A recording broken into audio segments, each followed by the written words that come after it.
So tonight I want to talk to you about the presence of African Americans in this area, in Ottawa County and Muskegon, long before the Civil War. We realize, or researchers have discovered, that there was a significant African American community in Ottawa County beginning in 1845. And I suspect, and most scholars suspect, that the reason why they were here was because of the Underground Railroad. So they were here because there were some people in the area who were assisting them in this area. And we're still doing the research, so we don't have all the answers. And that's why I call this a working history. It's not a finished history yet. Okay? Usually I need help from people like you to finish the history, because you have it up here. You've heard it at some point. The first people I want to introduce you to are Abner and Marianne Bennett. Abner and Marianne Bennett came to this area in the 1840s. This is the only picture that has survived of this couple. What we've learned about Abner Bennett is that he was born about 1799 and he died in 1879. He probably came to this area in the mid to late 1840s. We don't know at this point when Marianne was born. We do know her death date because she died in Oceana County, and this was after Oceana and Muskegon County split. As far as their biography, where they came from, we have limited knowledge. Abner supposedly came from New York. But if he was enslaved and he was moving around, he would pick a free state like New York to say that where he was from.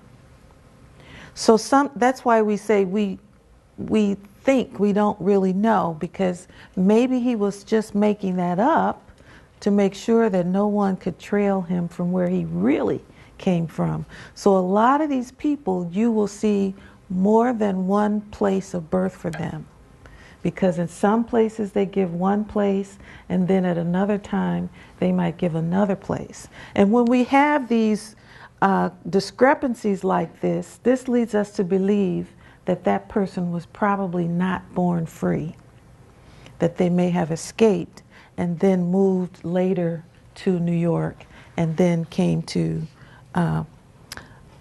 Muskegon County.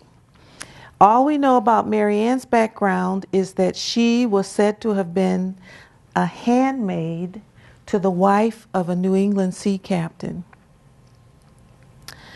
They settled on Lake Michigan in the White River area near Montague, which is now called Old Channel Trail. The house that they built in that area still stands today. And this is what it looks like. I was there. I took this picture a couple of years ago. It's been modified. This is the original part of the house, and this wing is an addition because I think this was the original front door to the home. It's in very bad shape inside, but it's in pretty good shape on the outside. And the property owner lives in this area, sort of behind and to the side of this house. And he wants to demolish this house. We really feel badly about the possibility of this house being demolished, because it's probably one of the earliest African American residences in West Michigan that's still standing. Mm-hmm.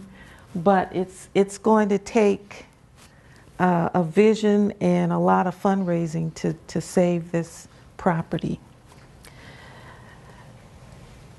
Now, Abner Bennett was very religious. He was called an exhorter and a lay minister in the Methodist Church, even though in that area, in the White River area, the Methodist Church hadn't even organized yet. So he was basically the first Methodist official to come to that area. So he conducted religious services in the whole area. He went up and down the White River Circuit, and I think he also came as far down as Grand Haven, and he conducted Sunday school. He performed funerals and other religious services while his wife, Mary Ann, served as a midwife.